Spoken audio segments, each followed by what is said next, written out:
So what are the priority sectors that we focused on for fiscal year 2026? Tatlo po yun. Binigyan po natin ng prioridad ang edukasyon, kalusugan, at agrikultura. One of the big questions that was asked to us, and again, this is unprecedented. It's unprecedented that we needed to reallocate 255.5 billion pesos within the budget in such a short time span. At nakita nyo naman po yun po yung talagang naging pangunahing papel ng Budget Amendments Review Subcommittee na for us to deliberate on how we will reallocate the 255.5 billion pesos that were taken out from DPWH, more specifically flood control projects, towards other priority sectors. And we also took the guidance of our President Ferdinand Marcos Jr., in terms of the priority sectors and priority programs for us to look at. And again, ang tinignan po natin at ang binigyan nating prioridad ay ang edukasyon, kalusugan, at agrikultura. More specifically, to the right-hand side of the slide, you will see here that 78.7% of the 255 billion pesos went to health, education, and agriculture. More specifically, in terms of absolute amounts, 201.1 billion out of 255 billion went to the three priority sectors. As you would see there, in terms of absolute amounts, we were able to add an additional 53.75 billion towards agriculture, 56.64 billion towards education, and 90.75 billion towards health. And the rest would be split across the different agencies. The other agencies being DOLE, DSWD, DOTR, DND, DOJ, DNR, DOF, DICT, DOE, Judiciary, Ombudsman, COA, NCSC, National Commission on Senior Citizens, LGSF, COMELEC, DMW, DSUD, and DILG. So dun po napunta yung 255.5 billion pesos mula sa flood control projects na inilipat po natin mula sa DPWH. We'll do a deep dive of each of these sectors later, just to highlight which particular programs we allocated the funds to. Pero ang pinakamahalaga po dito ay halos 80% po ng 255 billion ay napunta sa edukasyon, kalusugan, at agrikultura. Next slide, please. So this is a very high-level view of the total budget per sector or department. For the sake of to make it easier to look at, kasi po if we look at it, if we put every single agency on this slide, medyo masyado pong busy yung slide. So for here, we'll focus on the top 10 sectors or departments that receive the highest allocation of the budget as per the third reading version of the General Appropriations Bill. Of course, we want the budget for fiscal year 2026 to be an education budget. And with that, the original 1.22 trillion pesos, as indicated in the NEP, was further increased by the House of Representatives by an additional 56.6 billion. And now the total budget for the education sector is at 1.28 trillion pesos. We'll do a deep dive on that later. For health, upon adding the additional 90 billion to the original 320 billion in the NEP, health is now at 411.2 billion. In terms of agriculture, adding the 53 billion to the original 239 billion, we are at 292.9 billion pesos. One thing that I would like to highlight po, as you can see in the fourth row, would be the budget for DPWH. Mula po sa original na 881 billion pesos na budget ng DPWH, tinanggal po natin inilipat natin yung 255.5 billion pesos mula sa flood control. At ngayon po, ang budget ng DPWH ay 625 billion pesos. You can also look at the breakdown po for the other departments, for defense, interior and local government, for social welfare. We added 32.8 billion pesos towards AICS and other programs like the program catering to adolescent pregnancies, other psychological support programs for different sectors nakapasok po doon, as well as the additional amount that we put into the National Commission on Senior Citizens. Meron din po for DOTR, for transportation, we added 2.8 billion. For the judiciary, we added 1.5 billion. And for labor and employment, a combination of DOLE, so you have TUPAD, other livelihood programs, and DMW. We added 300 million pesos to fund the OFW lounges. Kasi kung hindi po natin naidagdag yung 300 million pesos na yon, mapipilitan po na iisara yung OFW lounges. And we know that that is a flagship program of the administration and something that our beloved OFWs are very much looking for. So pinondohan din po natin yon. Totaling an additional 10.4 billion pesos for labor and employment. For defense, we added 4.2 billion pesos, and for interior and local government, we added 162 million pesos. So, dito po sa slide na to, kitang-kita po natin, again, in the spirit of transparency, we are showing exactly where, which departments we reallocated the funds, or we made the amendments po for, in terms of the General Appropriations Bill.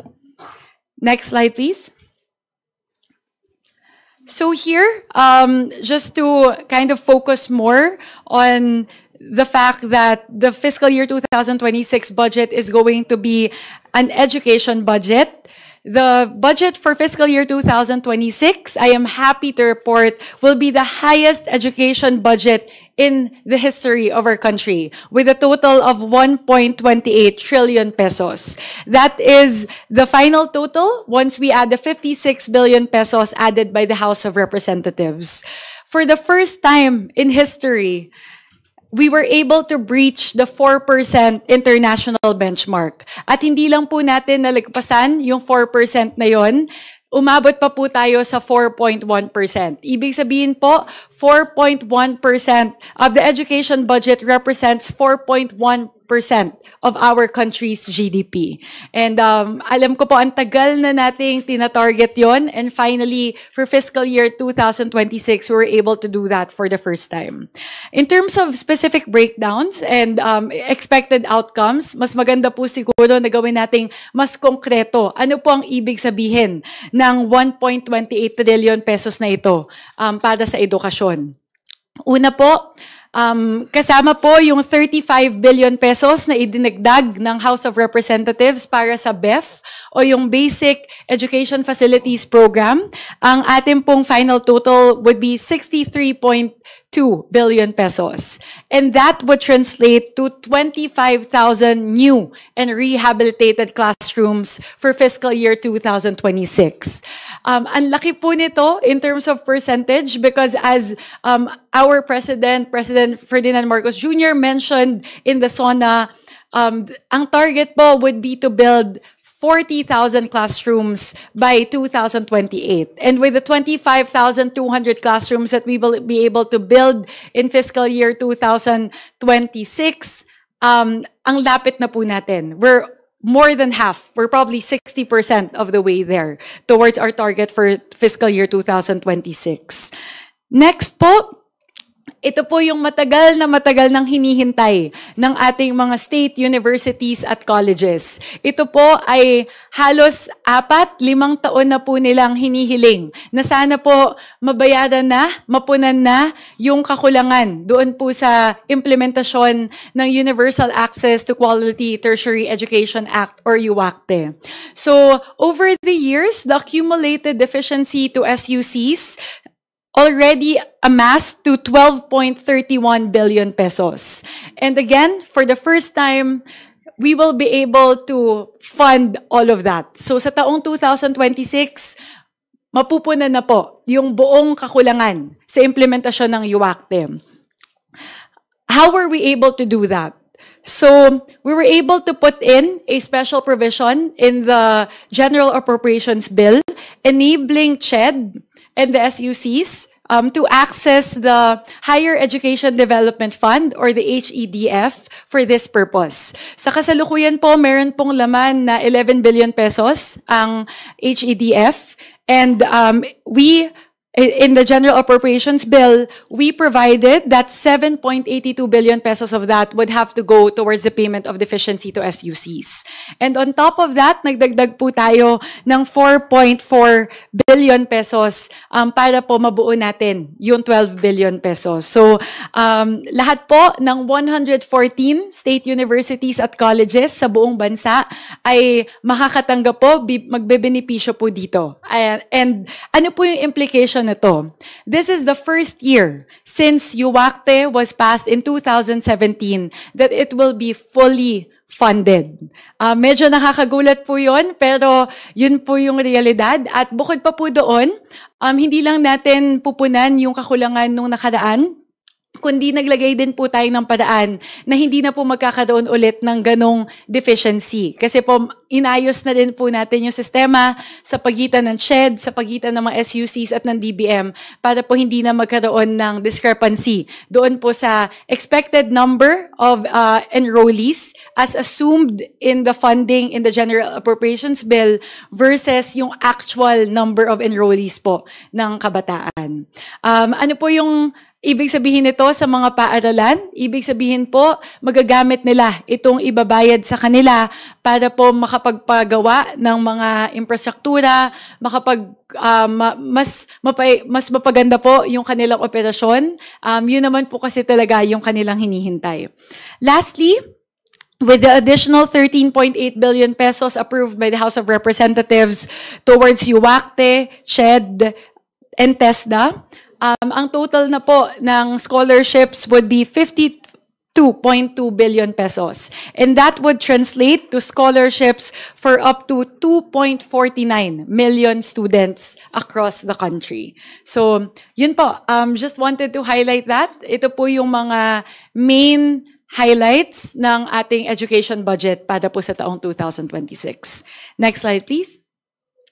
Similarly, the health sector budget totaling 411.2 billion pesos, including the 90 billion pesos added by the House of Representatives, would translate to the following. Una po, ang total PhilHealth subsidy po para sa taong 2026 ay maging 113 billion pesos. Dinagdagan po natin ng 60 billion pesos mula po sa ating mga amyenda dito sa House of Representatives. At yun po yung ating malaking tinalakay na sana po magamit po ng PhilHealth itong kadagdagang subsidiya para po mas mapaganda yung benefits package, mas mapalawak yung benepisyo na matatanggap ng mga pasyente, mabawasan yung direct contributions ng mga direct contributors at mabayaran po yung mga obligasyon ng PhilHealth sa mga ospital. Second, we were able to add 25 billion pesos rather for MAIFIP. Ano po yung ibig sabihin nito? Ang total po na amount ng MAIFIP para sa taong 2026 ay maging 49.2 billion pesos. And that would enable us to actualize the zero balance billing in government hospitals. Napakahalaga po ng papel na gagampanan ng MAIFIP para po wala na pong babayaran yung ating mga kababayan sa mga pampublikong ospital, lalo na po para sa ating mga indigent na mga kababayan. At panghuli po, nagdagdag po tayo ng 5.7 billion para po sa HFEP or Health Facilities Enhancement Program. At ang katumbas po nito para sa taong 2026 ay magkakaroon po tayo ng 27.9 billion pesos para po sa pagpapagawa ng iba't ibang mga ospital at iba't ibang mga gusaling pangkalusugan. Next, please. Next would be the agriculture budget. The agriculture budget would now total to 292.9 billion pesos, including the 90 billion pesos added by the House of Representatives. So some key highlights po. The first would be the 10 billion pesos that would be allocated towards the presidential assistance for farmers and fisher folk. Ang katumbas po nito, gamit po yung kasalukuyang guideline na 7,000 pesos bawat benepisyaryo. Ang katumbas po nito ay mabibigyan po ng tulong ang higit 1.4 million na mga farmers at mga fisher folk, mga magsasaka at mga mangingisda sa ating buong bansa. Pangalawa po, another key highlight would be the total of 74.5 billion pesos allocated towards different farm-to-market roads and irrigation infrastructure. So that includes the 35.5 billion pesos added by the House of Representatives.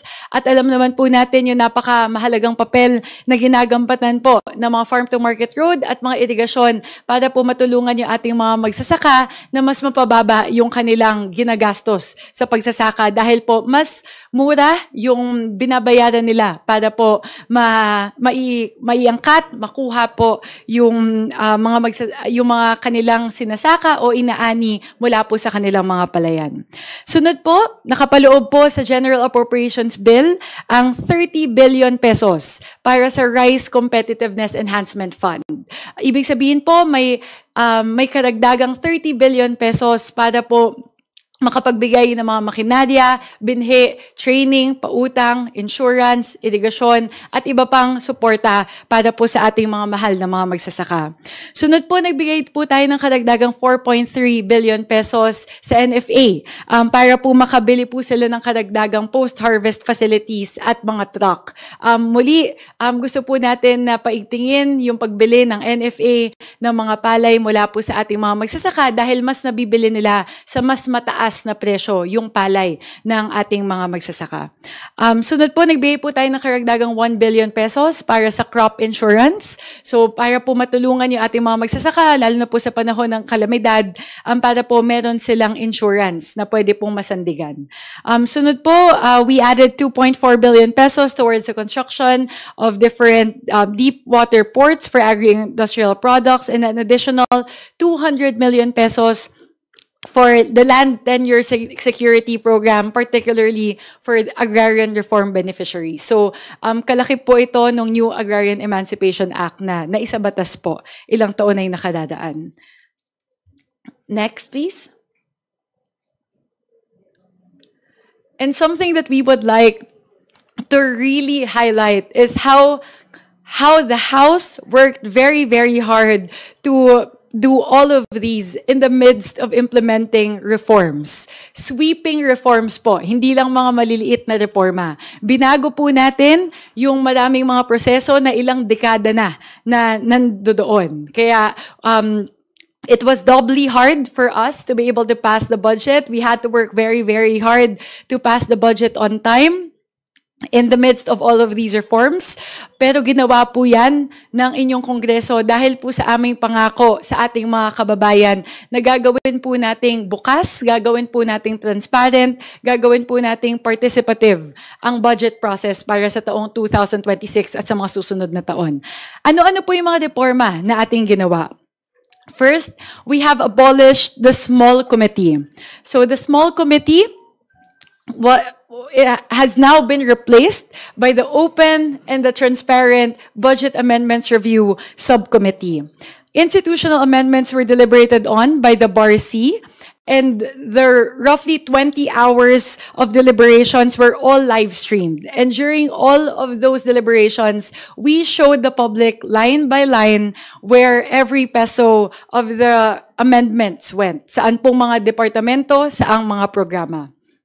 Second, budget deliberations were made open and transparent. All committee hearings, plenary deliberations, and BARC deliberations were all live streamed across different platforms, Facebook and YouTube. Engagement with CSOs accredited civil society organizations were invited to deliberations. We conducted the first ever People's Budget Review. Civil society organizations were allowed to field questions to the agencies through the vice chairpersons of the Committee on Appropriations, and their inputs were also incorporated in the budget. A lot of the suggestions of the CSOs, especially those pertaining to education, special education programs, to transportation and agriculture, were incorporated into the budget. All amendments were incorporated before the second reading approval. Napakahalaga po nito dahil ito po ay constitutional requirement. At talaga pong sinundan natin yung constitutional requirement na pagkatapos po ng approval on second reading, wala na pong pinayagan na ibang amyenda na ipasok. Also, for the first time in recent history, the period of individual amendments rather, were opened to all House members. All members were also provided copies of the second reading version and the third reading version of the General Appropriations Bill before each respective voting periods. So, yun po, ito po yung mga mahalagang reforma na atin pong ginawa sa loob po ng 20th Congress. Next, please. Ito po, gusto ko pong talakayin ito ngayong araw kasi alam ko po kadamihan ng usapin nitong mga nakaraang linggo ay nakasentro sa usapin ng unprogrammed appropriations. So tulad po ng aking ipinangako patungkol sa iba't ibang aspeto ng budget, gusto ko din pong buksan yung tabing sa unprogrammed appropriations.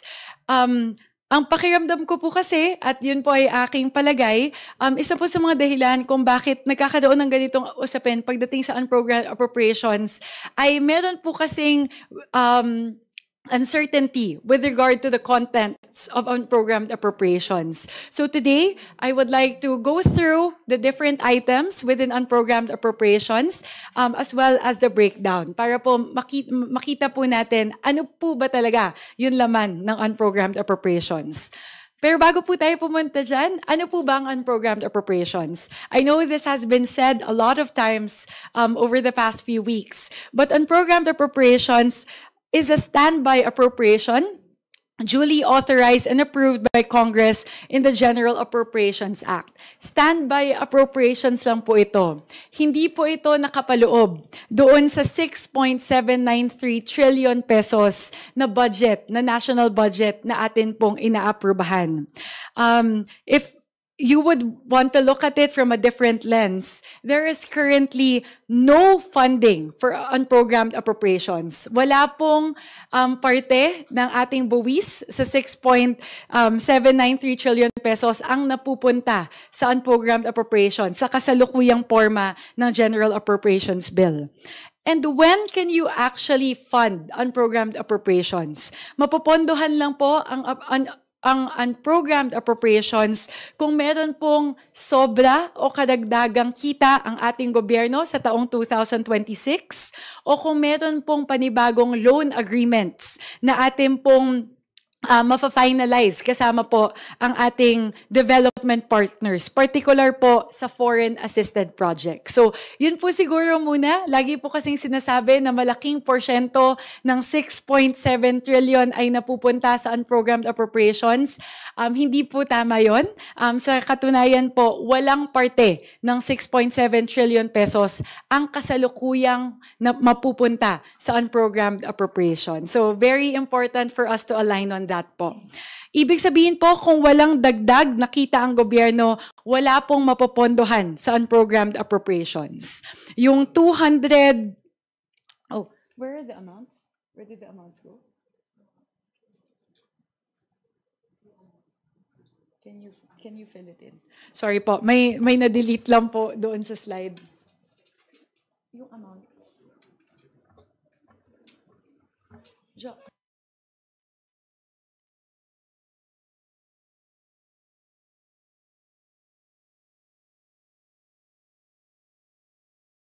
Can I edit it directly? I'll edit it directly. Sorry po.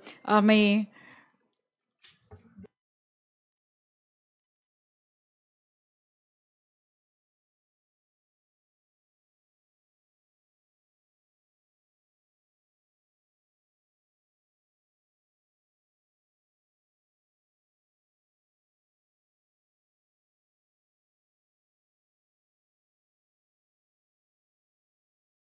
Sorry about that. Na-delete lang po. Meron po actually sa ilalim comparison po ng total amount for unprogrammed appropriations sa 2025 versus 2026.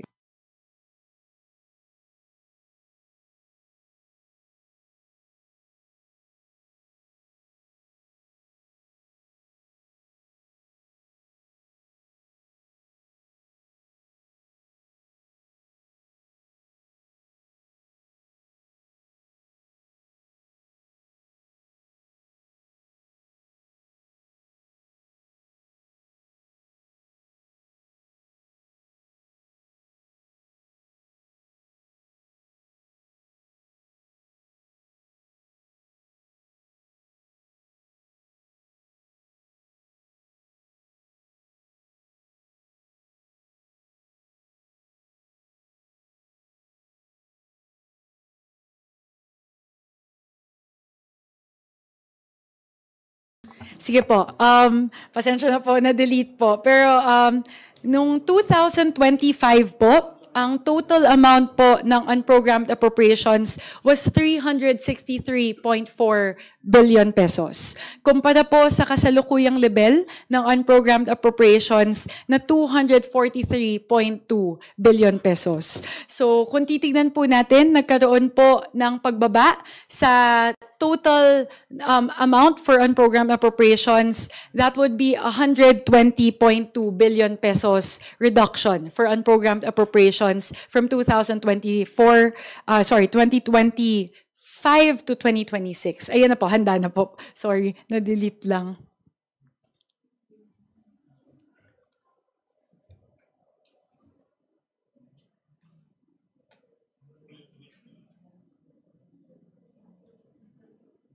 Ayan po. There you go.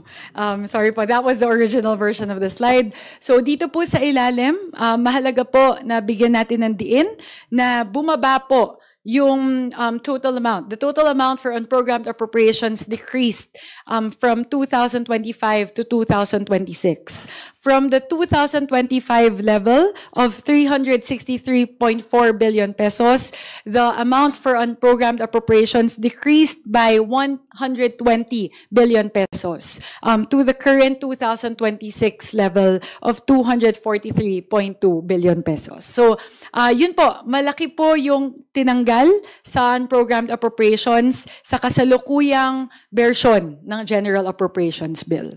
Next, please. Ayun po, medyo maliit, but we'll provide copies to everyone of the components. Siguro po isa sa mga hindi natatalakay sa usapin ng unprogrammed appropriations ay ano po ba yung nakapaloob sa unprogrammed appropriations. Sa katunayan po, meron pong 11 na purposes sa loob ng unprogrammed appropriations.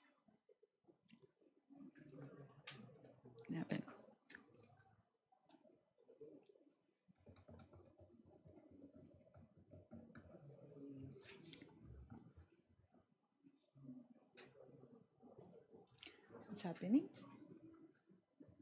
Sorry po. Technical difficulties.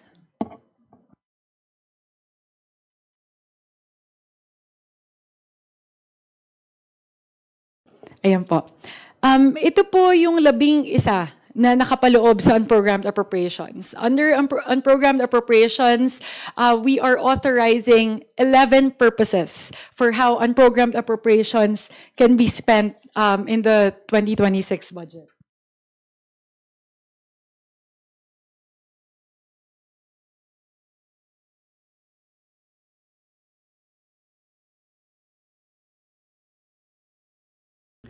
Naglulose yung wire eh. Ayan po. Ano po yung laman ng unprogrammed appropriations? The first would be strengthening assistance for social programs. Ito po yung controversial na dating tinatawag na SAGIP. Ngayon po, tinanggal na po natin yung letter I. We are now disallowing infrastructure from being disbursed from what was previously known as SAGIP. I'll project na lang, Jo. How do I? Pasensya na po. Sorry. I'll project from my iPad.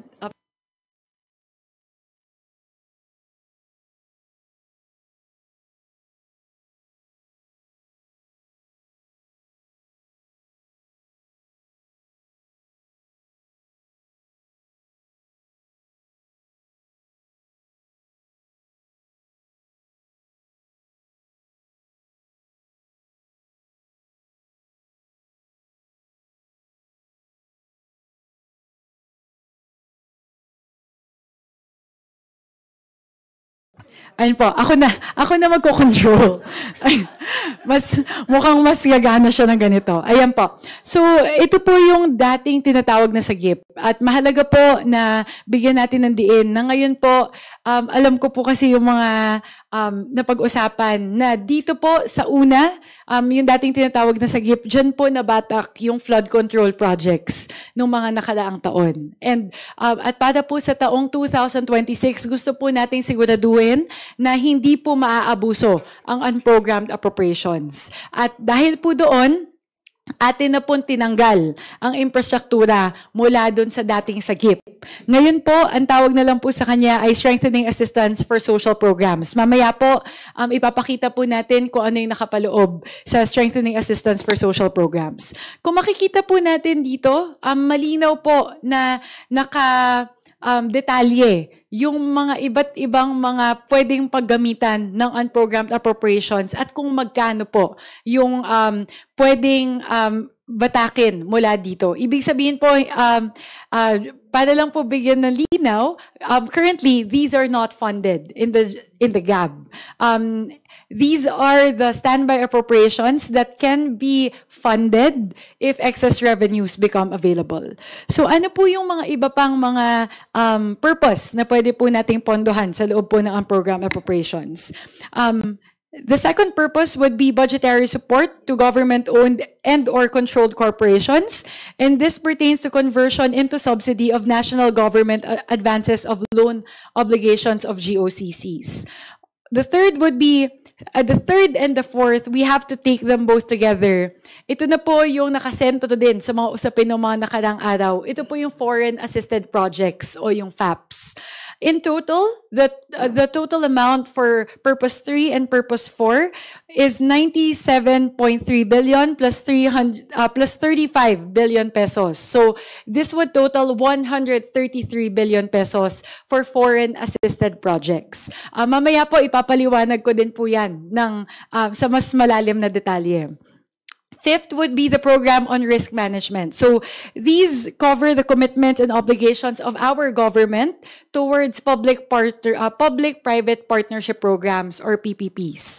The sixth would be the refund of the service development fee for the right to develop the Nampei-dai property in Tokyo, Japan. Very specific use po. As you can see, that cannot be dispersed for anything else.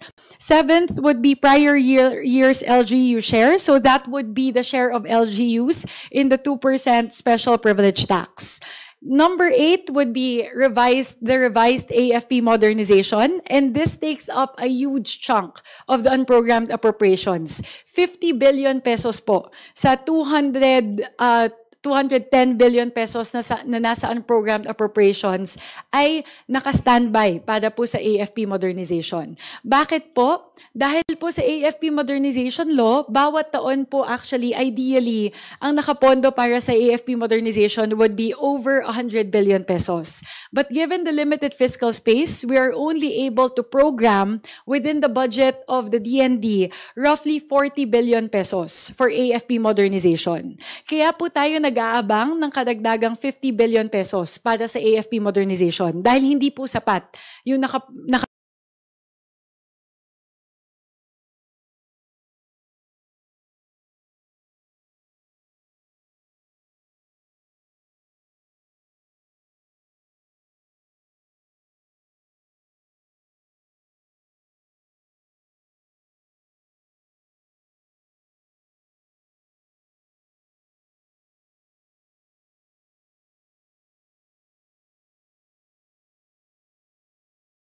paloob sa programmed appropriations. And that's the reason why yung kung meron pong mga klaseng kalamidad. So we'll do a deep dive on the first purpose, which is the sagip. Hindi na po sagip yung tawag ngayon. Bakit ko po gustong bigyang din ito? Dahil dito po nakasentro lahat po ng mga katanungan patungkol sa unprogrammed appropriations. Again, I would like to reiterate that we have removed infrastructure from the allowable disbursements under Purpose 1. Tinanggal na po ng Kongreso ang infrastruktura sa listahan ng mga pwedeng paggamitan ng unprogrammed appropriations, particular sa dating sagip. Ito po ay hakbang ng Kongreso laban sa posibleng pang-aabuso ng unprogrammed appropriations. The previous sagip, I standing for infrastructure, would now be known as strengthening assistance for social programs. And only government social programs geared towards education, health, and social protection would be allowed. Very, very important point po. Wala na pong pwedeng flood control projects, wala na pong pwedeng mga kalsada o mga tulay na pwedeng batakin mula sa strengthening assistance for social programs.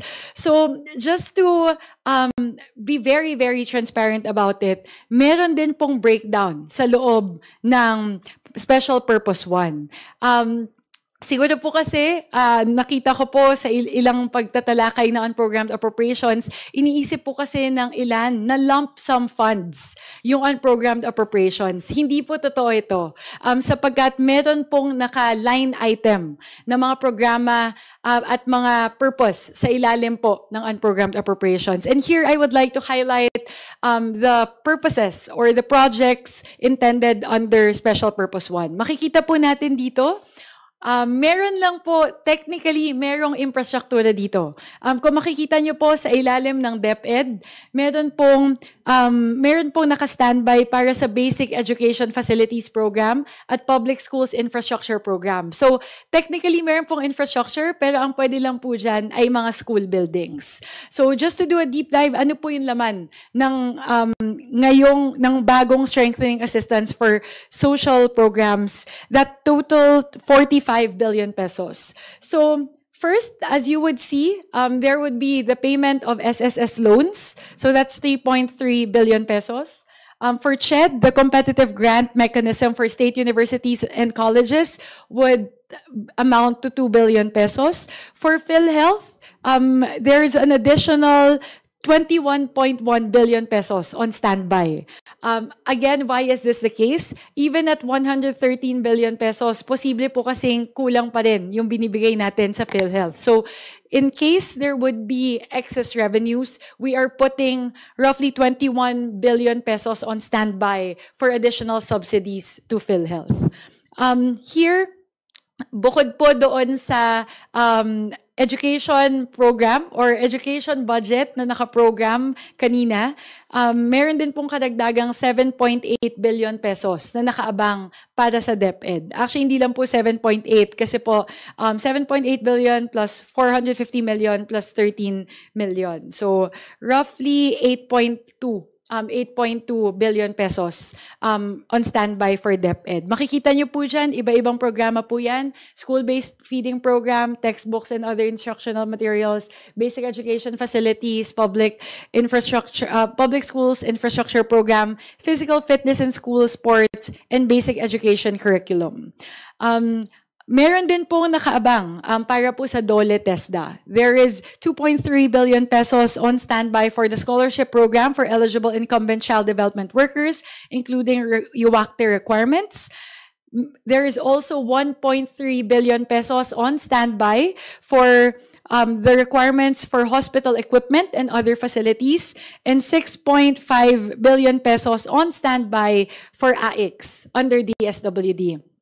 Siguro po gusto ko pong bigyang diin ito dahil ngayon pong 2025, nagamit po natin yung AICS na nakapaloob sa unprogrammed appropriations. Nung tumama po yung lindol at mga bagyo sa Masbate, Cebu at Davao, kinailangan po nating bumatak ng 5 billion pesos mula sa unprogrammed appropriations para sa AICS, para po makapagbigay ng kadagdagan tugon dun po sa mga nasalanta ng kalamidad. And maybe that's a really good illustration of how unprogrammed appropriations can help the government operationalize. Kung wala pong unprogrammed appropriations na nakaabang, para sa AIX, wala pong agarang tulong na mailalabas ang DSWD para sa mga nasalanta ng bagyo at ng kalamidad at ng lindol dahil ubos na po yung AIX na nakaprogram sa ilalim ng DSWD. So that's a really good illustration of how unprogrammed appropriations can help the government and the Filipino people. Next, yun po yung unang purpose. Ito po yung foreign assisted projects under unprogrammed appropriations. I think both the House and the Senate were very clear on this, that we would need to retain the funding for foreign assisted projects under unprogrammed appropriations. And why is that so? Infrastructure projects lodged under DPWH and DOTR will only be allowed if these are foreign assisted projects or FAPs. FAPs are projects funded by partner countries such as JICA, the French ODA, multilateral bodies or other international entities such as the World Bank, Asian Development Bank. And we need to retain the funding for FAPs because we cannot renege on our obligations and agreements to our development and international partners. Hindi po kasi pwede na kapag meron tayong commitment sa ating sa international na level, hindi po natin basta-bastang pwedeng talikuran yon. Kaya kailangan po nating pondohan yung FAPs. Here, the total of for FAPs, a combination of a combination of Purpose 3 and Purpose 4, as highlighted a while ago, under unprogrammed appropriations, total to 133.1 billion pesos. And FAPs account for 54.7% of the total 243 billion pesos under unprogrammed appropriations. So makikita nyo po, ano po yung, saan po napupunta yung majority ng unprogrammed appropriations? Tatlo po yun. Sa ilalim po ng FAPs, higit kalahati. Pangalawa po sa AFP modernization, roughly 20%, 50 billion pesos. At pangatlo po, doon po sa unang programa, yung pinakita ko po kanina, yung strengthening assistance for social programs, totaling 45 billion pesos. So yun po yung tatlong pinakamalalaki na laman ng unprogrammed appropriations. Last slide, this is the last slide of the whole presentation, just to show the breakdown of FAPs by category. Out of the 133 billion pesos under FAPs, ito po yung breakdown. Siguro po importante po na mapakita kung saan po napupunta to. Meron po kasing mga katatungan na bakit hindi na lang ilagay sa programmed appropriations ang lahat ng foreign assisted projects. Yun po ay dahil sa panahon na binubuo pa lang yung budget, during the budget preparation stage, the requirements needed for it to go into programmed appropriations were not satisfied for these projects.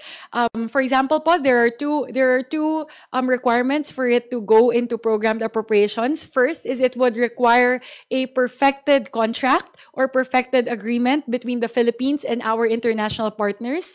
And second, that particular perfected contract would need to be approved by the NEDA board.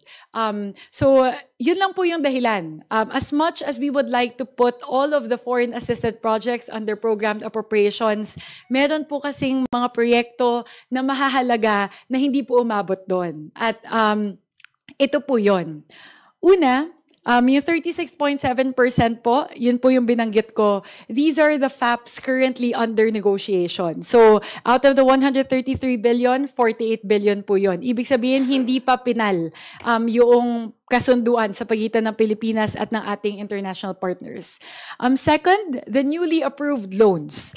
I put that separate because when the NEP was finalized in July, these two projects under DSWD and DOH were still not finalized. And as of October 7, these two projects already have perfected agreements.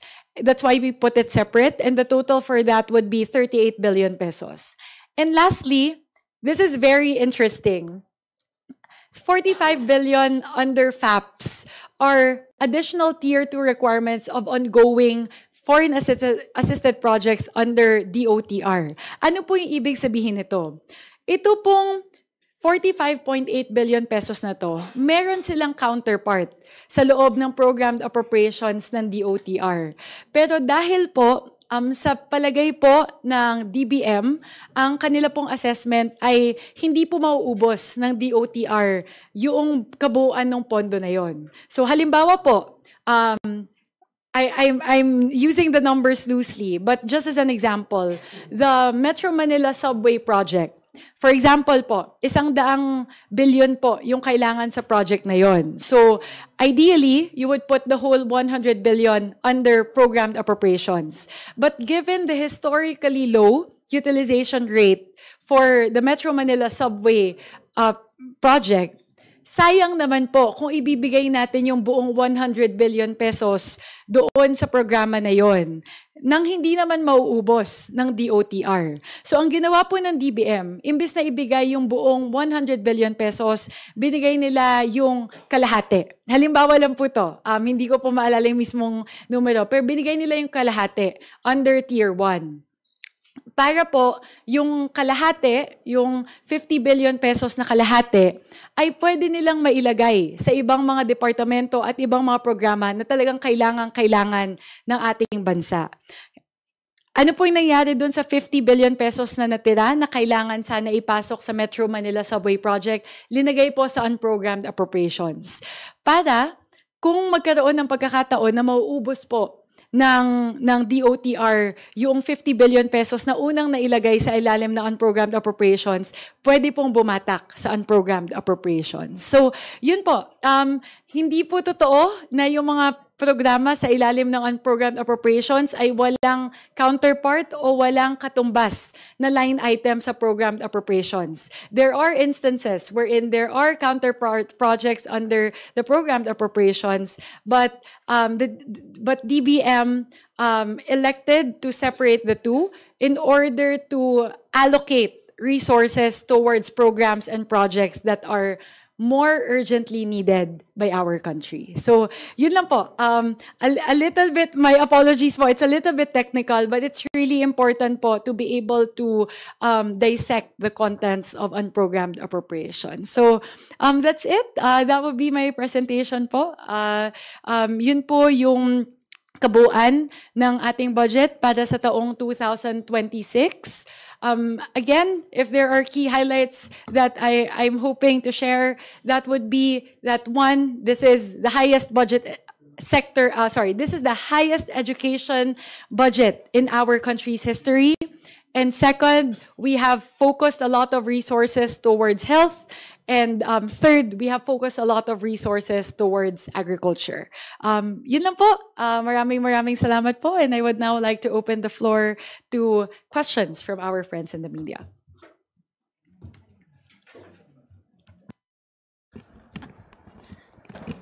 Hi, Kong Mika. Good morning po. Good morning. Ma'am, about lang po dun sa issue ng transparency, may I ask your reaction lang? Kanina kasi nagpa-interview din si Kabataan Party List Representative Rene Ko, at ang sinabi naman din niya, bukod dun sa pagla-livestream, like for example, ng mga budget process dito sa House, ang hinihiling nila, i-livestream yung BICAM and other processes, pero at the same time, gawing ding mas accessible sa publiko. Kunyari, may mga report din, hindi lang basta livestream, kundi talagang naka-publish lahat ng mga information na madidiscuss. Ano pong masasabi nyo rito?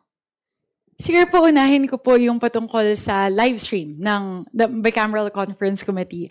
I believe that was one of during our very first meeting, yung unang press conference ko po bilang chairperson ng Committee on Appropriations, I already gave the commitment of the House that the leadership is very much supportive of the thrust towards opening the Bicameral Conference Committee deliberations. At naging masaya po ako kasi last week po mismong si Presidente Bongbong Marcos na po yung nagsabi na il-livestream po yung Bicameral Conference Committee. So again, the House is very much in support. I believe Speaker Boji D has also said the same. He came out with a statement supporting the open open bicameral conference committee deliberation. So very supportive din po ako pagdating po sa open bicam.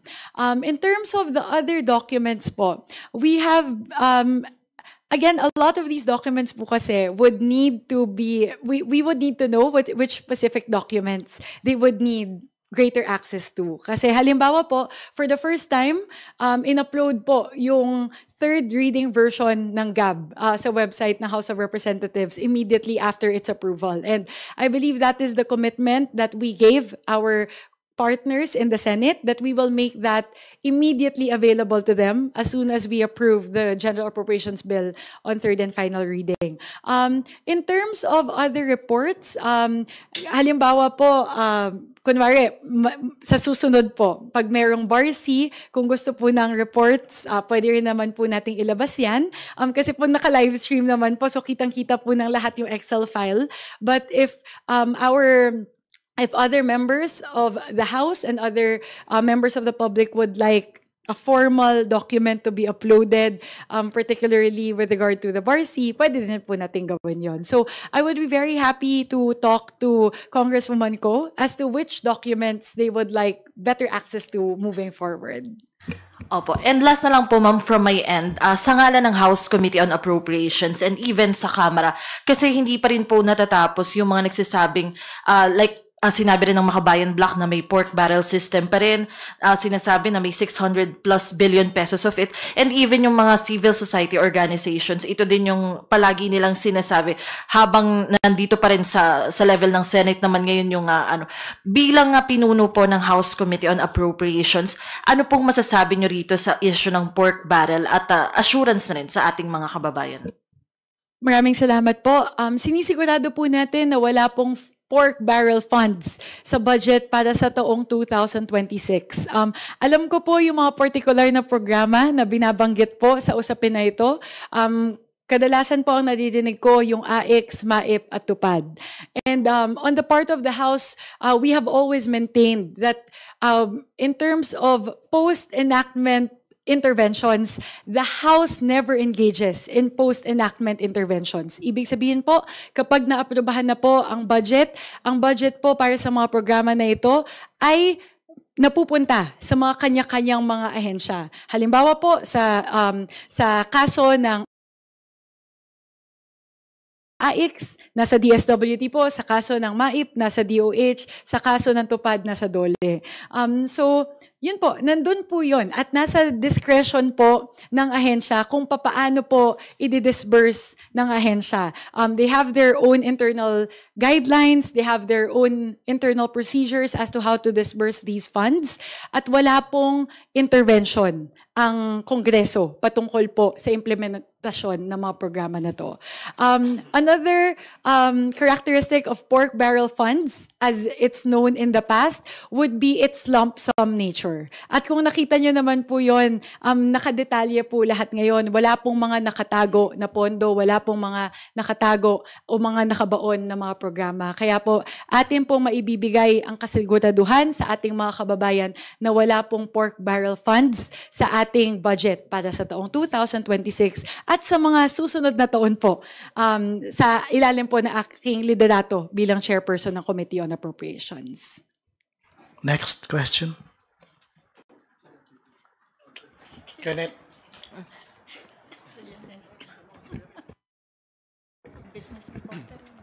Hello, ma'am. Ma'am, critics have criticized nga yung budget process for this year na parang medyo naging tokenistic in nature yung mga budget reforms that you forwarded. What steps could you or the committee take to ensure that the budget process reforms you have initiated could be more concrete and tangible in the next budget process? Thank you very much po. Actually, during my manifestation before the third reading approval of the General Appropriations Bill, I have been very open about that this is the very first time that we've done this. This is the very first time that the House has engaged with civil society organizations, particularly particularly in terms of the budget. And admittedly, there are particular aspects of the process that we would still need to refine moving forward. At hiningi ko din po yung pasensya ng ating mga partners sa civil society sapagkat alam ko po na may mga pagkakataon na hindi kasing lapit yung engagement model as they would have expected. And the assurance that I would give to our partners in the civil society would be moving forward in the period between this budget season and the next budget season. I would more closely coordinate with them. Tulad po ng ginawa ko ng People's Budget Review, tinanong ko po sa kanila papaano pa natin pwedeng mapaganda yung proseso. And I will be very happy to work closely with them over the next months to refine our engagement models para po sa susunod na budget cycle ay mas maganda na po, mas bukas, mas transparent, mas malapit yung ating engagement sa kanila. Actually, ayoko pong hintayin pa yung sunod na budget cycle eh. I know that the Bicameral Conference Committee is coming up and a lot of the civil society organizations are also advocating for greater engagement, greater transparency in the BICAM process. So between now and the BICAM around December, I'll reach out to our friends in civil society to discuss how else we can refine our engagement models. And on the unprogrammed appropriations naman po, can you explain why the House retained nearly all of the unprogrammed appropriations despite making it seem like tens of billions was cut from standby funds nga po? Ayun. Opo. Tulad po ng pinakita natin kanina, sa ilalim po ng unprogrammed appropriations, there are 11 purposes for unprogrammed appropriations. And the reason why we retained the majority of it would be because these are necessary funds that would need to be put on standby for fiscal year 2026. As showed earlier, roughly 54% of the in-programmed appropriations pertain to foreign-assisted projects, and that would be something that we would really need to have on standby.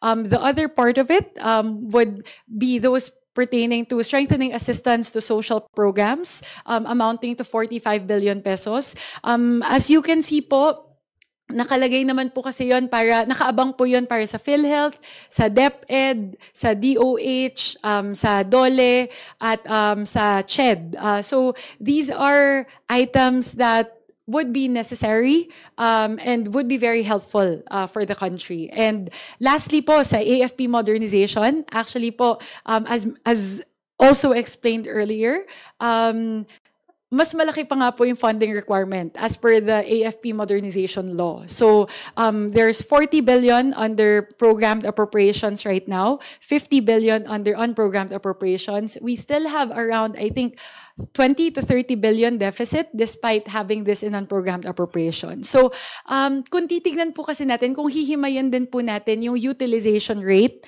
ng unprogrammed appropriations nitong mga nakadaang taon, hindi naman po talaga nagagamit yung or hindi po napopondohan yung kadamihan ng unprogrammed appropriations. Naglalagay lang po tayo ng line item doon para lang po may legal basis. Kung sakali magkakaroon po ng kadagdagang pondo o kadagdagang kita ang ating gobyerno, meron po tayong legal basis na pondohan itong mga programa na ito. So, we retained the unprogrammed appropriations, but we also are very adamant in putting in safeguards. Nakita po natin, paulit-ulit po na nakatalakayan sa ating mga deliberasyon na isa po sa mga pinaka-questionable na item sa ilalim ng unprogrammed appropriations ay yung dating tinatawag na sagip. At ang dahilan po kung bakit questionable yon dahil ang dami pong nabatak doon ng mga flood control projects at iba pa ng mga infrastructure projects na dapat sana ay nakalagay sa ilalim ng programmed appropriations. Kaya yun po yung ating ginawa. Opo, atin pong pinanatili yung level ng unprogrammed appropriations, pero sinigurado po natin na may sapat na safeguards, may sapat na panangga laban sa pang-aabuso.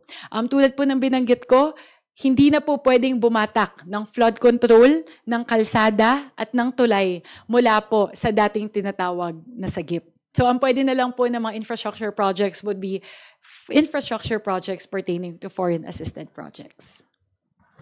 The next question May comes from Ms. po. Lianesca Panti of...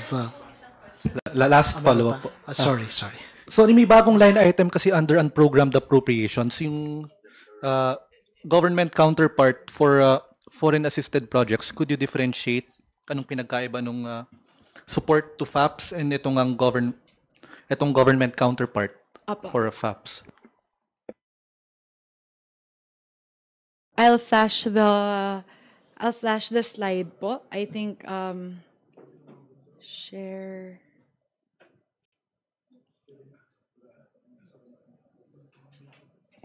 Ayan po. Dito po, as you can see, the first item that was mentioned would be number 3, support of foreign assisted projects, and 4 would be government of the Philippines counterpart of foreign assisted projects. Bawat foreign assisted project may dalawang component. Yung una po would be the loan proceeds. Yung loan proceeds po, yun po yung ipinopondo galing po doon sa ating international partner. So yun po yung galing sa JICA, galing sa COICA, galing sa ADB, galing sa World Bank. Yun po yung loan proceeds. At yung loan proceeds po nakapaloob sa number 3. Yung pangalawang sangay po ng foreign assisted projects would be what you call GOP counterpart. Ibig sabihin po, sa agreement, may parte po na sagot ng ating international development partner, may parte na sagot ng ating bansa. Para din po yung mga counterpart projects ng mga local government units dito po sa ating bansa. Usually, halimbawa po kung magtatayo ka ng rice processing center sa isang probinsya, may 10% na counterpart yung mga LGUs. Parang ganun din po yung modelo ng foreign assisted project. So that's the reason why for the same project, there is always a loan proceeds component and there is a GOP counterpart component. So yun po yung diferensya ng number 3 at number 4. Kong, sorry. Nasel si ano muna. Connected Tina lang muna, doon. Sandali. Ma'am, Yes po. yung connected to the question of Kenneth, Yes, why was it not in the NEP? Apo. Tulad po ng nabanggit kanina, may dalawa po kasi, there are 2 criteria that would need to be satisfied for foreign assisted projects to be incorporated into the NEP. So the first would be during the budget preparation stage, there would need to be a perfected contract or perfected agreement with our international development partner. The second criteria po would be this particular perfected contract or agreement would need to be approved by the NEDA board. And the only reason why these projects are not in programmed appropriations is that these projects were not approved on time or ongoing pa po yung kanilang negotiation. So again, the ideal scenario would be to have all of these foreign assisted projects under programmed appropriations. Pero yun lang po yung dahilan. Halimbawa po, ito pong DSWD and DOH sa baba. Yung DOH po, ongoing FAPS na po yan. Pero hindi po na-approve yung extension ng loan in time. For DSWT po, it was a newly approved loan last October 7 lang po. So that's the reason why pinasok po muna siya sa unprogrammed appropriations. And then, yun po, hindi po siya nakapasok sa deadline para sa programmed appropriations. Ma'am, pero bakit po yung amount is the exact amount na nagko-correspond doon sa infrastructure projects from SAGIP? Kasi dati po, actually, inayos po yan ng DBM. Kasi dati naipasok nila sa SAGIP yung GOP counterpart. So yung 35 billion na GOP counterpart, yung linipat natin dito po sa GOP counterpart, ito pong number 4, naipasok po ng DBM yan doon sa strengthening assistance, yung dating SAGIP. So, yun po yung dahilan. Ngayon kasi, since we're already disallowing infrastructure from the first purpose, that is the reason why we transferred it as a Government of the Philippines counterpart. I understand po, ma'am, the concern, and I also raised that to the DBM, that since it's a foreign assisted project, it shouldn't go under SAGIP. So, yun po. I understand that, ma'am. That's why we put it out. And mas tama na po itong ginawa natin. May safeguard po tayo. That way, wala na pong pwedeng infra na mabatak mula po sa purpose number 1. Thank you. Thank you very much po. Nasel, your Hello, turn. good afternoon, ma'am. Yaneska Panti of GMA News Online. Ma'am, kasi SP Soto already said, and Senator Win Gatchalian, they said they want the unprogrammed appropriations removed. Ang gusto lang nilang itira yung FAPs. How do you respond to that? I'm assuming you'll be part of the BICAM as the APRO chair. So how would you deal with that kung ganun yung maging stand ng Senate? What are the implications if that will be the case kung yun lang, FAPs lang? Yes po. Thank you po. So actually, I'm very much open to discussing with the Senate in terms of how we can potentially rationalize the contents within unprogrammed appropriations. But as you can see here po, there are other programs po kasi that would really need to be there. For example po, aside from FAPs, we would need to maintain budgetary support for government-owned and controlled corporations. Because if we don't have these, we can have commitment penalties. So, yun lang po, I would be very open to discussing with them as to why particular programs can be rationalized. Perhaps one thing that they can look at, instead of totally removing AFP modernization, we can talk about reducing the 50 billion. Parang ganun po. So, rather than zeroing out the particular items under unprogrammed appropriations, one option is to explore reducing it. So, yun po. I believe it has to be a ongoing conversation on the part of the House and on the part of the Senate, because also DBM and Malacanang have been very, very vocal about this, na may mga particular na programa po sa ilalim ng unprogrammed appropriations na kailangang i-maintain. So, I would be very happy to discuss with the Senate. So, hindi naman po sarado sa parte ng House na kailangan po itong buong 243 billion pesos ay manatili. Hindi po yun saradong usapin. Sana din po sa parte din po ng Senado, sana hindi din po saradong usapin na ang ititira lang talaga sa unprogrammed appropriations ay yung FAPs at wala nang iba. Kasi base po sa huli ko pong narinig mula po sa aking pong counterpart sa Senado, ang chairman po ng Committee on Finance, I believe Senator Win Gatchalian mentioned that he's looking at retaining FAPs, only those FAPs projects with ODA or official development agreements. And the amount that was mentioned was around 40 to 50 billion pesos only. So I would like to have that conversation with Senator Gatchalian as to how they came up with that figure. Because in terms of our computation, the total for FAPs would be around 133 billion. And in terms of those programs that have finalized ODAs, we are looking at around 85 billion pesos. So, yun po siguro yung mga kailangan nating pag-usapan na papaano po natin pwedeng i-rationalize. Ulitin ko po, hindi po saradong usapin sa parte ng Kamara. Hindi naman po namin sinasabi na kailangan i-retain yung buong 243 billion pesos. We are open to discussions with the Senate on how we can rationalize the items under unprogrammed appropriations. Thank you po. Ma'am, yung second question ko about yung 13.8 billion for scholarships na saan po siya galing?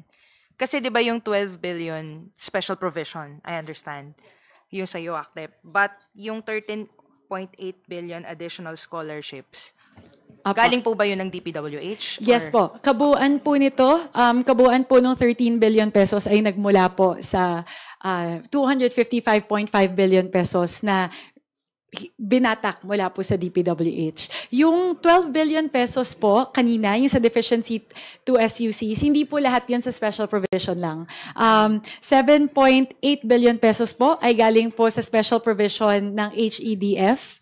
And the remaining 4.4 billion pesos was also funded from the 255 billion pesos of DPWH. So in total po, we were able to pull an additional 18.2 billion pesos for scholarships from the 255 billion pesos from flood controls in DPWH. Last na po on my part. Yung 113 billion po for PhilHealth, what does this mean for PhilHealth members? Like, I think most of us here. Opo. Thank you, Ma'am Yanesca. I actually have been trying to press PhilHealth to, I've manifested that several times during all the hearings and during the BARC deliberations even, that sa akin pong parte, 3 po sana yung gusto kong makita na gagawin ng PhilHealth. Doon po sa 113 billion pesos na ating pong ipagkakatiwala sa kanila. Una po, sana mas mapalawak nila, mas mapataas nila yung benefits package para sa mga pasyente. Pangalawa, sana po mas mapababa nila yung premium para po sa mga direct contributors. At pangatlo po, sana mabayaran nila yung kanilang mga obligasyon sa mga ospital. Yun po yung 3 na gusto po sana naming makita galing po sa PhilHealth. And one of the manifestations that I gave is that we even gave PhilHealth a deadline to give us a detailed analysis of how they can actually improve the benefits package. I still need to talk to PhilHealth kasi po nung nakita namin yung expansion na balak nila gawin, medyo sa mata po ng Kongreso, medyo hindi pa po sapat yun. Kasi gusto po sana namin, kung naalala nyo po, nung deliberation, hinihingi ko po mas mapataas ng sobra yung kanilang binibigay para sa angiogram at angioplasty.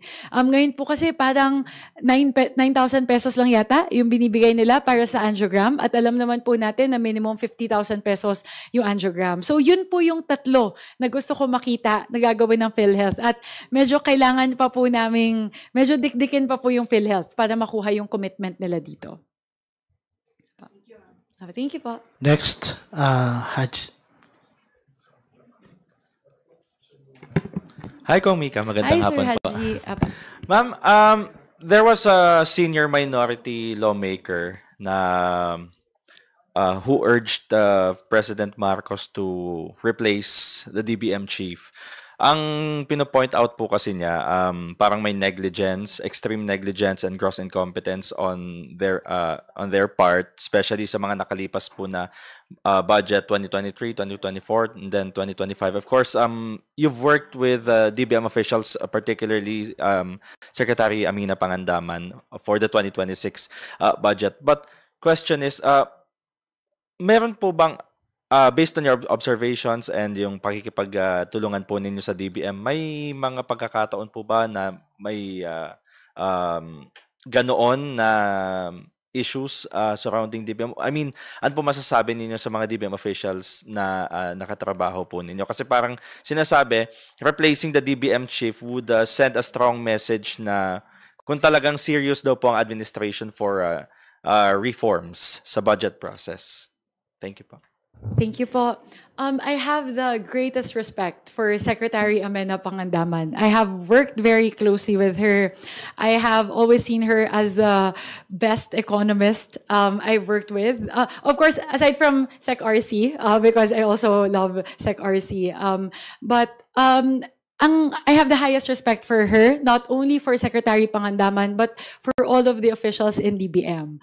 Sa totoo lang po, para po sa kalaman ng lahat, ito pong usapin tungkol sa unprogrammed appropriations, lalo na po nung naging mainit na usapin po ito sa social media at sa iba pa, talaga pong nag-uusap kami na paano ba natin pwedeng ayusin itong unprogrammed appropriations, paano po natin masisigurado na hindi ito maaabuso sa taong 2026.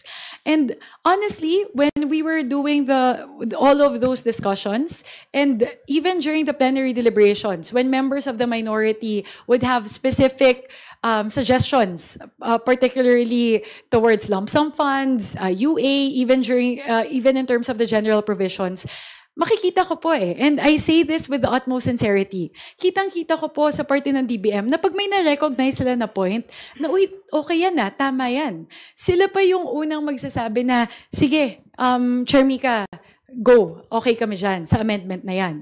Isa pong halimbawa, yung sa GIP.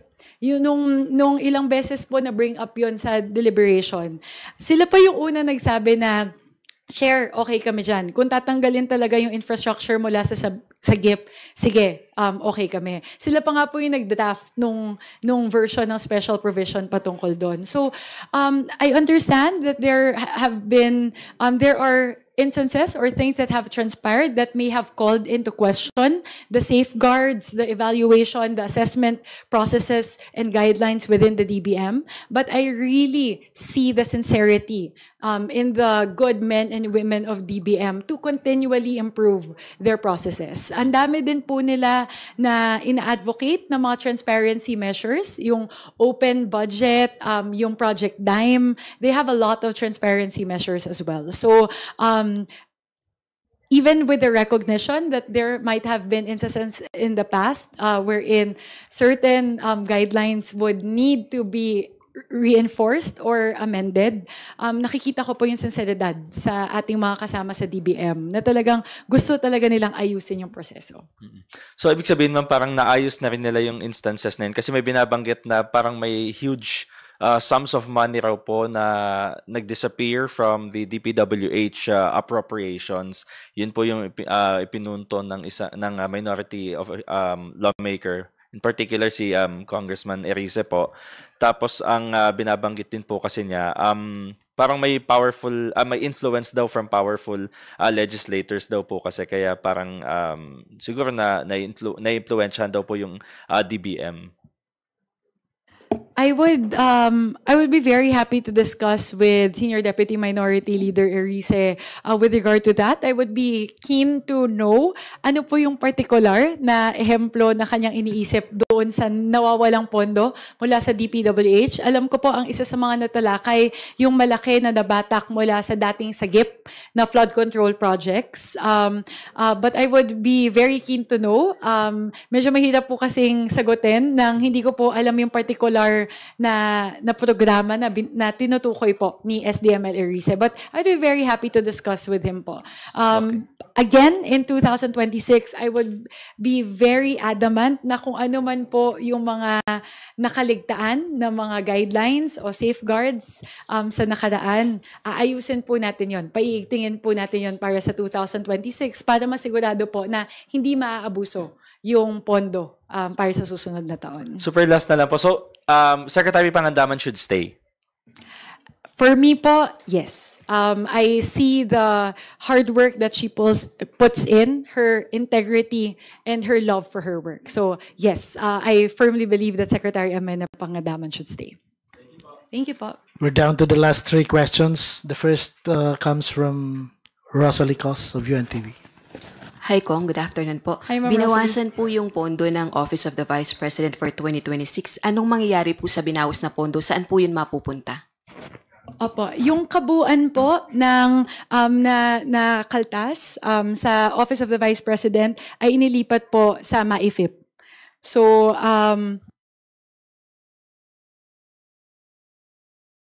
156 million po yun sa kabuuan. Kasi po, yung ilan po sa mga particular na programa na atin pong kinaltasan, kung naaalala nyo po, tinitignan po natin yung financial assistance and subsidy. Kasi po, ang ating pong napag-usapan ay dapat po nasa ahensya po yun. Nasa ahensya. The budget for financial assistance and should be lodged in the different agencies like DSWD, DOH, or DOLE. So, yun po yung ginawa natin. Binatak po natin yun at lahat po yun napunta po sa MAIFIP. Pero tulad po nung kondisyon na aking pong ibinigay, nung atin pong inaprubahan yung motion ni Congresswoman De Lima na ibalik po yung level ng Office of the Vice President sa level ng 2025, may dalawa po akong kondisyon na inilatag doon. Una, kailangan po maprotektahan yung interes ng mga personnel sa loob po ng Office of the Vice President. So, malaki po kasing parte noong increase sa OVP budget na pinanukala ng DBM ay patungkol po sa salary standardization law, yung pagtaas po ng kanilang sahod. So, yun po, prinotektahan po natin yon. So, yung increase na pinanukala ng DBM para sa sahod ng mga OVP employees, retain po natin yon sa third reading version ng GAB. Pangalawa po, na kondisyon ko na kailangan po yung kung makakaltasan man ang OVP, kailangan po yung pondo na matitira sa Office of the Vice President ay sapat para maipagpatuloy nila na magampanan ang mandato ng opisina. And with that po, even with the reduction, tumaas pa rin po yung kanilang supplies expense, tumaas pa rin po yung kanilang rent expense, yung operational expenses nila, tumaas pa rin po. So even if the overall total was reduced by 150 million pesos to return the level to the 2025 levels, tumaas pa din po yung iba-ibang mga components ng budget ng Office of the Vice President. The next question comes from... Sorry po, may follow-up lang po ako. Opo, two more, sorry. Ano po palang stand nyo po as APRO Chair sa calls to make public yung congressional proponents sa mga DPWH projects? We understand sa HGAB, nakalagay naman po yun yung congressional district, magkano yung allocation sa DPWH projects, pero walang particular kung sino yung proponent. Si Congressman Chanco po, nanawagan din na kahit yung pong mga party list proponent, i-publicized yung pong proponents, party list proponents sa DPWH projects. Ano pong stand nyo? Actually po, sinusubukan ko po sigurong intindihin ano po yung proponent na tinutukoy. Kasi po kung makikita nyo po yung budget ng DPWH ngayon, lahat po yun ay nagmumula sa kanya-kanyang mga district engineering offices ng iba't ibang mga probinsya. So yun po, actually kung titignan nyo ang proponent nun, ang lalabas po nun, ang proponent nun ay ang district engineering office. So, yun po siguro yung aking katanungan doon na ano pong proponent yung tinutukoy nila, ano po yung hinahanap nila. Kasi dalawa lang naman po yung pwedeng, at tatlo po, yung pwedeng pagmulan ng isang proyekto na napapaloob sa NEP. Una po, nag-emanate siya from the District Engineering Office. Second, pwede pong galing sa regional office ng DPWH. O pangatlo, especially with regard to flagship programs, sa central office po siya ng DPWH nagbumula. So siguro yun po yung level na pwedeng maipakita ng DPWH in terms of the proponents for different projects. Either nag-emanate siya from the district engineer office, from the regional office, or the central office. Okay. Last na lang po, sorry. Bukod po dun sa efforts to open the BICAM to public, ano po ang stand niyo po as House APRO Chair dun po sa expanding the minority representations po ng House sa BICAM? Actually po, that's something that I am still taking a look at. Tinitignan po natin if there is a legal requirement in terms of the composition of the bicameral conference committee conferees. So pwede po naman nating tignan yan. Again, I recognize the very valuable inputs of the minority. As you can see po sa Budget Amendments Review Subcommittee, mismong si Minority Leader Marcelino Libanan ay parte ng BARC. At bukod sa kanya, meron pang dalawa, si Kong Alan T. at si Kong Stephen James Tan na parte po ng BARC. So I really recognize the invaluable inputs of the minority. So we can take a look at that po. Definitely happy to explore that. Thank you po. Next, Dwight of Rappler. Hello po, Congresswoman. Good morning. Hi, Dwight. Ma'am, clarify ko lang kanina dun sa explanation nyo sa unprogrammed appropriations. Yung 35 billion pesos, it was removed from SAGIP, but na-retain pa rin kasi yung amount na yon sa buong unprogrammed appropriations.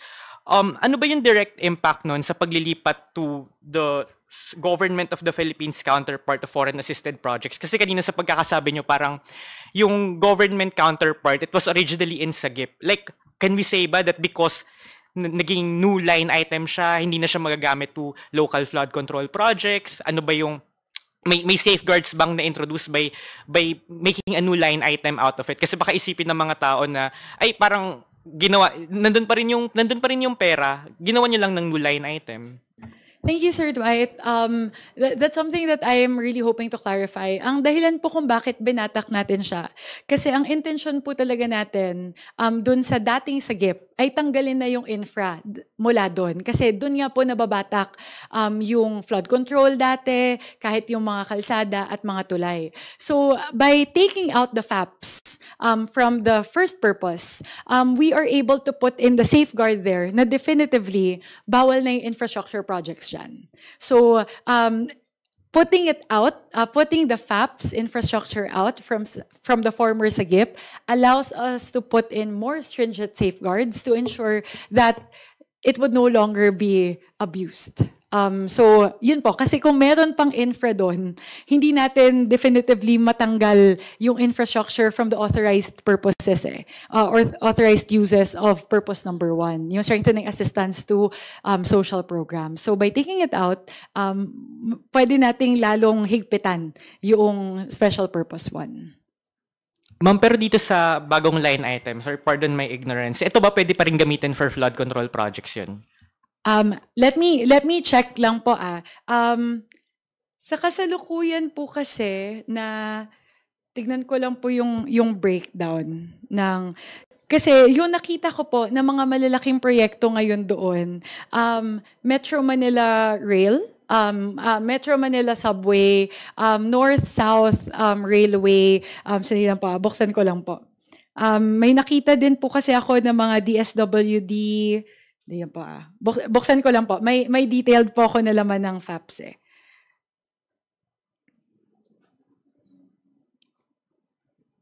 I also want to be very specific with the answer, Sir Dwight. So let me just quickly pull this out.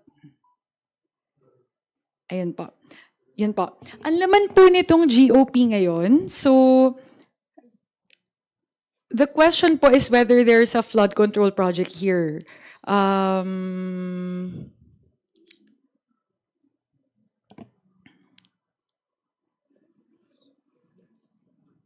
Kadamihan po kasi dito, sa DAR, meron pong tulay. Sa DOH, may nutrition project, so hindi po siya infra.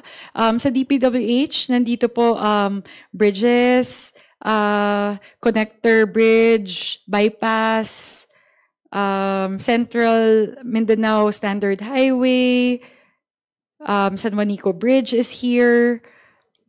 Meron pong integrated disaster risk reduction and climate adaptation in low-lying areas in Pampanga Bay, but I don't think that's flood control po. And then accelerated water and sanitation project in selected areas. So definitely within DPWH po, sa 35 billion po, or even the whole 133 billion, wala pong flood control projects ngayon doon, even under FAPs.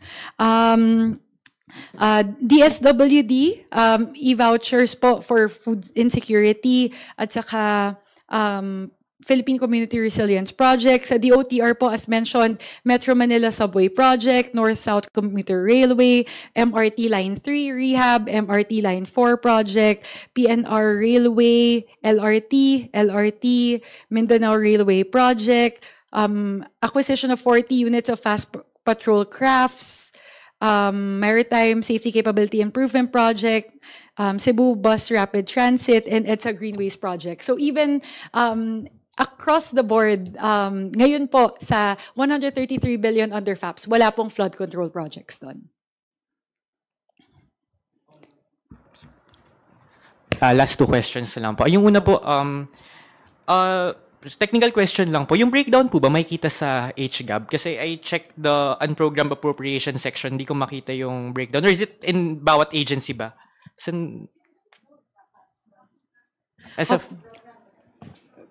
Opo. Actually po, wala. for unprogrammed appropriations po, wala po sa yung breakdown. But there is one. I'll check lang po with the DBM if we can share it to all. Kasi the only reason lang po why there's some sensitivity around it, there are development partners po kasi who do not want to publicize particular projects unless the negotiation phase is already finalized or the contracts would be finalized. So I just need to check with the DBM in terms of the sensitivities po. We also do not want to endanger certain contract negotiations for ODA projects, but to the extent possible po, we can share that. Okay, last question na lang on a different matter. Kasi yung ibang mga kongresista, naglalabas na po ng kanilang kopya ng SALN. There are 3 from Akbayan, 3 from Makabayan, 1 from the Visayas. Kayo po ba ay, do you commit to also releasing a copy of your SALN anytime soon? Actually po, I believe Speaker Boji D has he released a statement saying that they would revisit the guidelines for releasing SALNs for all House members. So kung ano po yung direction ng House leadership on that, I will comply po. Next. Okay po. Last question comes from Miss Vivian Gulia. Hi, ma'am. Good afternoon.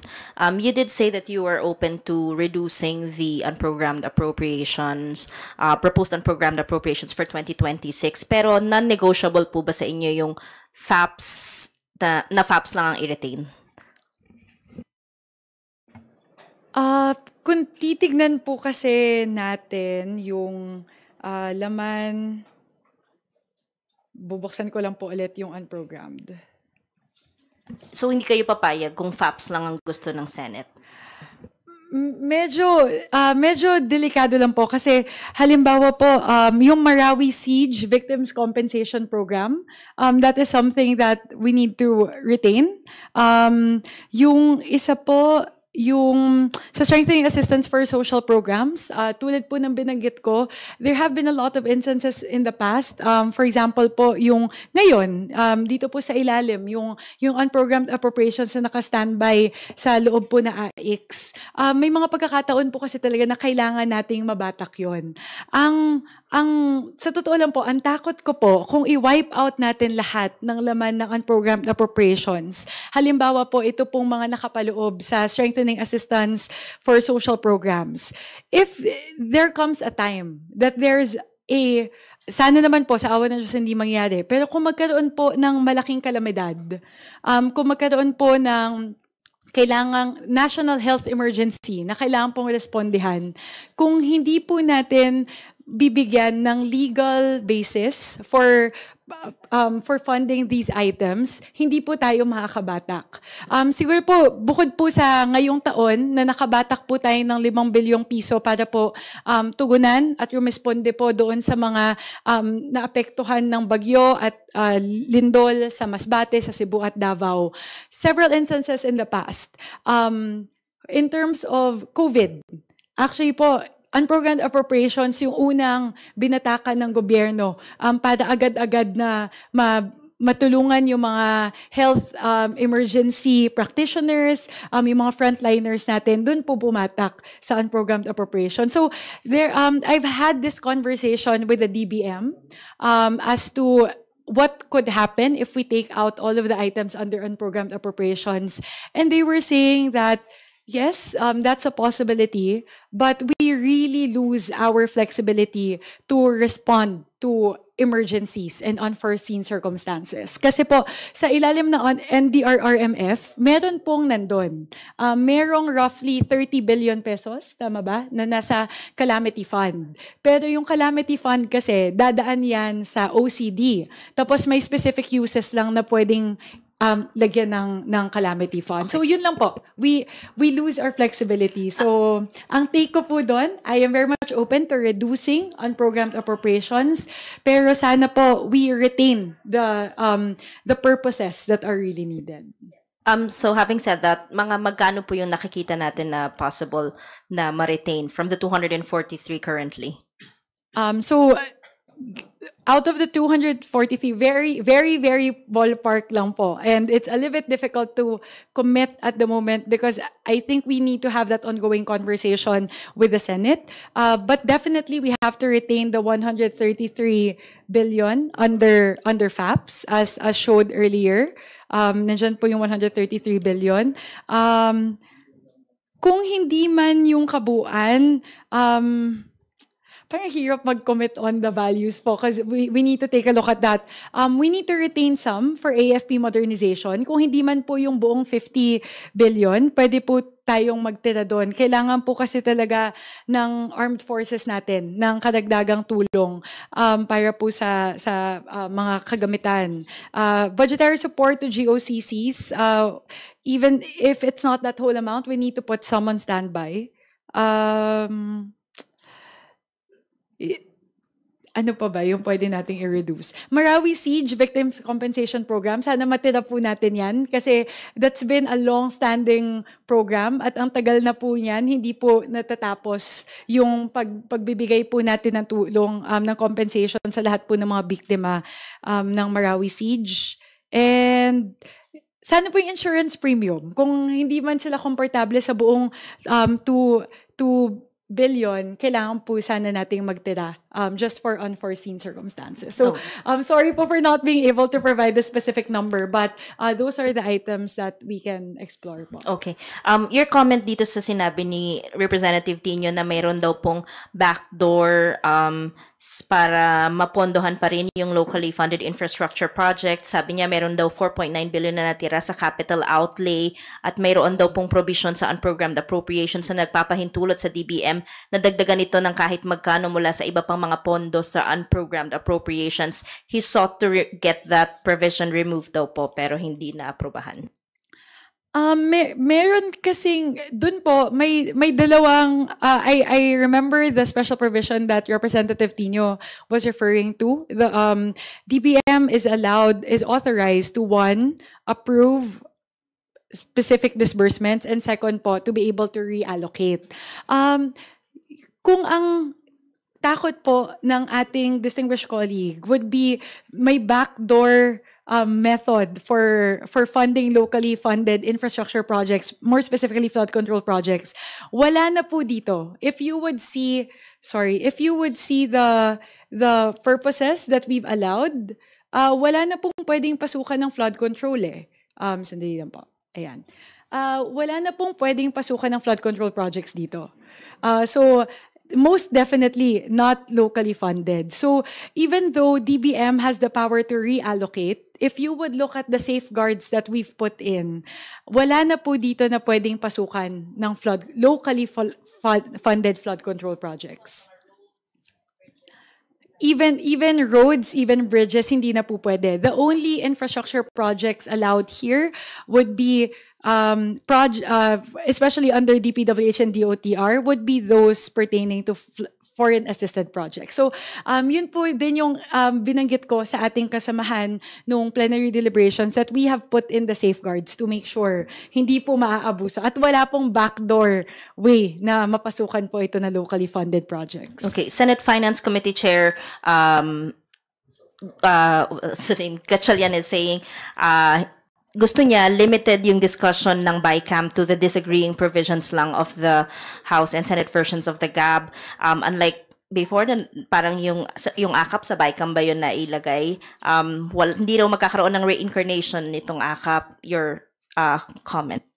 In terms of sagutin ko po muna yung sa AKAP, definitely wala pong maging reincarnation yung AKAP. That's an assurance that we can give on the part of the House. Yung pangalawa po, in terms of the what do you call this, the discussion, yun naman po, napag-usapan po namin yan ni Senator Gatchalian. We've had a meeting before just to align on what the priorities are, the transparency measures are, and the reforms are on the part of the House and the Senate. And yes, that is the goal, na yung disagreeing provisions po ng House at ng Senado, yung ating tatalakayin sa BICAM. ayaw po natin, at alam ko yun din po yung gustong iwasan ng ating mga kasamahan sa Senado, ayaw po natin na magkaroon ng isang buong panibagong body na para bang gumawa ka ng pangatlong level na naayos na sa House, naayos na naamyendahan na sa Senado, tapos biglang may bago kang body na babaguhin mo lahat. Yun din po yung gusto nating iwasan sa parte ng Kamara. So definitely, we will focus on the disagreeing provisions between the House version and the Senate version of the General Appropriations Bill. Thank On you that po. note, we end the press con today. Maraming salamat, Kong Bika Swansing. Maraming salamat sa inyong lahat. Thank you very much po. I would like to thank our friends in the media. Thank you so much for all the hard work that you have put in all throughout the budget deliberations.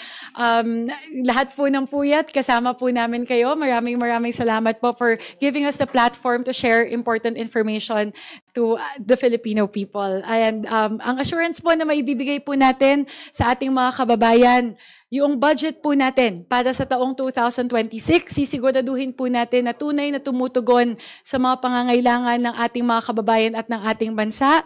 Malinis po ito, transparent po ito, at higit sa lahat, ang ating pong budget para sa taong 2026 ay budget na mapagkakatiwalaan ng ating mga kababayan. Maraming salamat po. Thank you. Thank you.